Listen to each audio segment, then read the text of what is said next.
যে দেড়তলা ফিটারে তারপর কাজের প্লেট ভাগ করে দিয়েছে। আইসি আমাকে বললো একটা আপনি অ্যাপ্লিকেশন করেন, তখন আমি কর্মরত ছিলাম। অ্যাপ্লিকেশন করলাম, 1 বছর হয়ে গেল, এখনো পর্যন্ত দেড়তলা ফিটার কেটে গাজল ফিটার হলো না। আবার ওই লাইনের সমস্যা, আমেরিকায় হয়েছে ভূমিকম্প, এইখানে লাইন বন্ধ।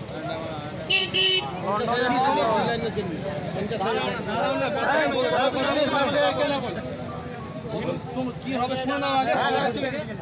না আপনি বলেন আজকে অবরোধটা কেন, কি কারণে? এইটা বলবো সকাল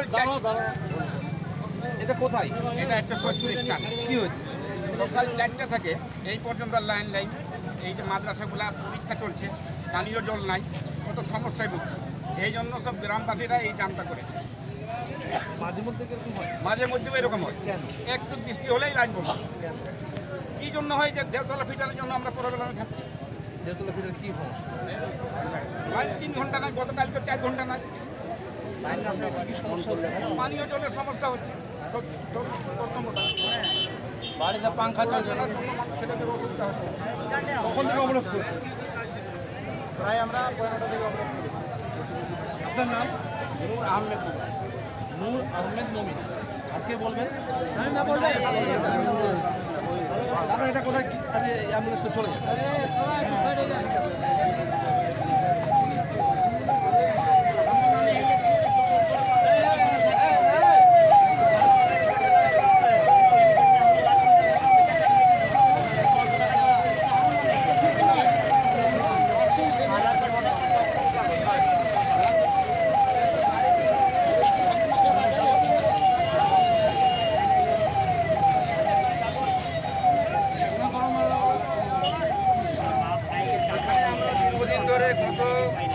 গত বছর আমরা এইভাবে একটা পথ অবরোধ করেছিলাম। তারপরে আইসি সাহেব মাঝে মধ্যে একটু মেঘ দেখা গেলেই, যে কোনো কিছু হলেই একটু বাতাস দিলেই কারেন্ট অফ। 3 ঘন্টা 4 ঘন্টা 5 ঘন্টা ইলেকট্রিক অফিসে ফোন করলে ফোন ধরে না, ফোন উঠিয়ে রেখে দিচ্ছে, কোনো কথাই মানে কর্ণপাতই করছে না। এটা আপনাদের কোন ফিডার? এটা আমাদের বর্তমানে দেওতলা ফিডার করছে। আগে কোথায় ছিল? আগে গাজল ফিডার ছিলাম, তখন তখন ঠিক ছিল, আমার ভালো ছিল। দেওতলা হয়ে দেওতলা হয়ে যা সমস্যা দেখা দিচ্ছে আমি, এই জন্য কী করেছে? এই জন্য আমরা বর্তমানে পথ অবরোধ করেছি। গ্রামবাসী মিলে আমাদের ছাত্রছাত্রীগুলা বর্তমানে 2 দিন ধরে ভাত রান্না হয়নি, খেতে পাইনি, জল নাই। হ্যাঁ, লোডশেডিংটা কবে থেকে? প্রত্যেক দিন প্রায় 1 মাস ধরে এরকমই হচ্ছে। কতক্ষণ যাচ্ছে, কতক্ষণ থাকছে বা কিছু? যখনই যাচ্ছে 4 ঘন্টা 3 ঘন্টা 2 ঘন্টা, নাই তো নাই কোনো গল্পই নাই। মানে এমনি ভালো দিন থাকবে? ভালো দিন থাকলো সকাল 7টা থেকে নাই লাইন, এই এখন দিল। আমরা আন্দোলন করার পরে এখন কি চাইছি তোমরা?